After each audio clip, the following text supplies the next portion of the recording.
Salut à tous. Alors aujourd'hui on se retrouve dans cette nouvelle vidéo pour parler de châssis chauffant pour mes petits semis de Warrior. Parce que l'année dernière je me suis bien rendu compte que lancer les semis, surtout de ce qui concerne poivrons, aubergines, tomates, piments, dans une serre froide, c'était un petit peu compliqué, surtout que l'année dernière on a eu vraiment un hiver long et vraiment froid et jusqu'à tard, donc ça a été vraiment compliqué. Et du coup, je suivais la chaîne de Permaltitude. C'est un Suisse qui est situé à 1000 mètres d'altitude. Donc moi, vous le savez, toutes les chaînes un peu potagères d'altitude, c'est mon truc, quoi. Non pas que je ne regarde pas les autres, je regarde un petit peu les autres, des fois comme le potager d'Olivier, parce que j'aime bien un peu sa façon de présenter les choses. Mais clairement, on est à un climat complètement opposé. Donc ça n'a pas trop d'intérêt pour moi, puisque je sais très bien que j'ai du retard par rapport à chez eux, etc. J'ai pas de point de comparaison en fait. Alors qu'avec ceux qui vivent en altitude, fatalement, on a le même climat, on vit les choses un petit peu pareilles. Et donc du coup, j'avais vu sur la chaîne de Permaltitude que lui, il utilisait, il s'était fabriqué un châssis chauffant en polycarbonate, qu'il avait bien isolé, etc. Et il me disait que il arrivait avec son tapis chauffant comme ça à lancer tous ses semis, même quand il y avait des -10 et tout, sans que ça consomme de trop d'électricité. Alors je me suis dit, franchement, c'est génial, je vais tester ça pour voir si ça pompe vraiment pas mal d'électricité ou non. Parce que ce qu'il faut savoir, c'est que quand vous discutez avec des gens qui sont reliés au réseau, on n'a pas la même définition de pas consommer beaucoup. Parce que c'est vrai que, par exemple, quelque chose qui va consommer entre 50 watts à 70 watts par heure, pour quelqu'un qui vit raccordé au réseau, tout simplement, en effet, pour lui, ça va pas consommer des masses, quoi. Par contre, pour moi, qui suis pas raccordé au réseau, et comme en ce moment j'ai des journées grises et tout, franchement, ce peu que ça consomme, c'est quand même déjà énorme, quoi. Et donc, du coup, voilà, je savais pas trop si j'allais pouvoir faire fonctionner un tapis chauffant avec mes conditions électriques.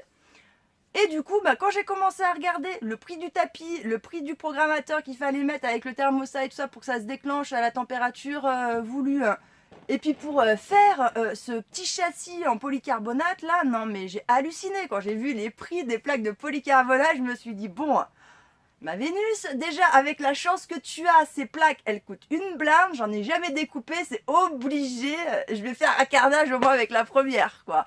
Si c'est pas deux ou quoi que ce soit, et je me suis dit franchement, vu le coût, pour quelque chose que je savais pas si j'allais pouvoir le faire fonctionner, en fin de compte, je me suis dit, j'ai plaqué l'affaire, en fin de compte, j'ai essayé de trouver une autre solution. Et en fait, en fouinant sur internet, j'ai trouvé ce que vous voyez derrière moi. C'est une mini-serre, et dedans il y avait le tapis chauffant et le thermostat et tout pour programmer la température. Et du coup ça, je trouvais ça vraiment super. En plus je l'ai acheté il y a plusieurs mois de cela, et c'était en promo. Du coup je l'ai payé, je crois que je l'ai payé une 120, ouais, à peu près, je crois que c'était 120 euros. J'ai payé ça. Et donc comme vous pouvez voir, j'ai mes petits semis de Warrior qui sont à l'intérieur. Et donc, pour quand même protéger au maximum, en dessous, là on voit j'ai mis de l'isolant et un carton pour l'humidité. Comme ça, déjà ça me fait une petite protection au niveau du sol. Comme vous pouvez voir en dessous, là il y a le tapis chauffant, et par-dessus, donc j'ai mis une bâche plastique pour le protéger. C'est ce qui préconise. Et donc, là c'est le truc avec le thermostat qui va lancer si jamais ça descend par exemple en dessous de 7 degrés. Alors en effet, 7 degrés de consigne, c'est pas énorme, mais en fin de compte, comme c'est juste une espèce de toile, donc c'est pas vraiment hyper bien isolé, je pense qu'en effet, en polycarbonate, ça doit quand même un peu mieux garder la chaleur et donc moins consommer en chauffant. Mais via ce système, quand même, quand j'ai des journées qui sont grises, je peux pas le... C'est compliqué en fait de mettre une température assez haute. Et généralement, quand il y a un petit peu de soleil, de toute façon, ça monte assez rapidement à l'intérieur. La journée, j'arrive quand même à avoir sur 10 heures de la journée au-dessus de 15 degrés. Après, on sera en dessous. Et par contre, la nuit, je mets le thermostat à 7 parce que je peux pas mettre plus. Ça consomme vraiment de trop de l'électricité, quoi. Si jamais je sais que le lendemain il y a du soleil, ben là il n'y a pas de souci, je peux me permettre d'augmenter un petit peu la température, je vais la mettre à une dizaine de degrés, ça va me consommer, mais je sais que le lendemain ça va recharger. Par contre, clairement, si jamais je vois que j'ai 3 jours ou 4 jours de gris, c'est pas possible de le faire fonctionner dessus. À ce compte-là, je veux descendre vraiment la température à vers 5 degrés, vraiment histoire que ça gèle pas à l'intérieur, que ce soit un petit peu plus chaud, etc. Mais je peux pas vraiment faire plus. Alors il est certain que bien évidemment j'ai des choses qui ont du mal à lever. Pour l'instant, ici je suis quand même contente parce que c'est mes petits artichauts qui poussent, donc voilà, je suis contente. Donc voilà, mais bon, le reste pour l'instant ça n'a pas vraiment trop l'air de venir. Donc voilà, je suis patiente et je vais voir un petit peu ce que ça donne par la suite. Bien là, le long, comme vous pouvez voir, c'est des boutures de tomates. De quand j'avais coupé mon pied de tomate, quand il avait été malade, et bien toutes les petites boutures, là, je les ai gardées. Et puis comme ça, je les calerai dehors dans un petit endroit. Là, ici, c'est du hou que mes chiens, non mais ils m'ont fait un carnage dans la haie. Et du coup, ils m'en ont déplanté et tout. Et du coup, je me suis dit, bon, on va voir si en le remettant comme ça dedans, il a plus de racines, plus rien. Hein. Si ça repart ou non, mais bon, j'ai pas beaucoup d'espoir. Hein. Donc là, j'ai les artichauts. Hein.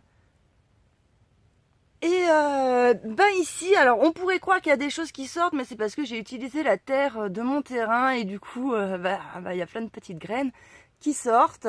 Mais bon, de toute façon, on verra bien. J'ai l'impression que ici, c'en est un de petits poivrons qui est sorti, mais franchement, je suis pas vraiment sûre. Ici, j'ai de la petite salade là qui commence à arriver. Là, normalement, il doit y en avoir là-dedans aussi, mais je reconnais pas trop.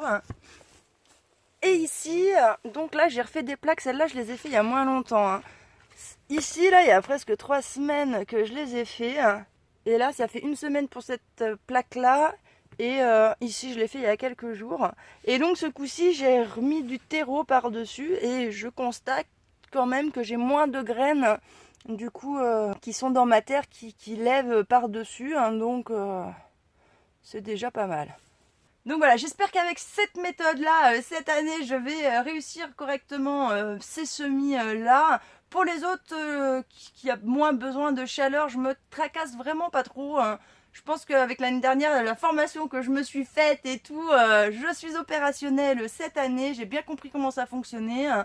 Donc voilà, maintenant on croise les doigts et on espère que tout va bien se passer sans trop de maladies. Voilà, et bien écoutez, c'était tout pour cette vidéo. Je vous remercie de m'avoir écouté. Je vous dis à bientôt dans une prochaine vidéo.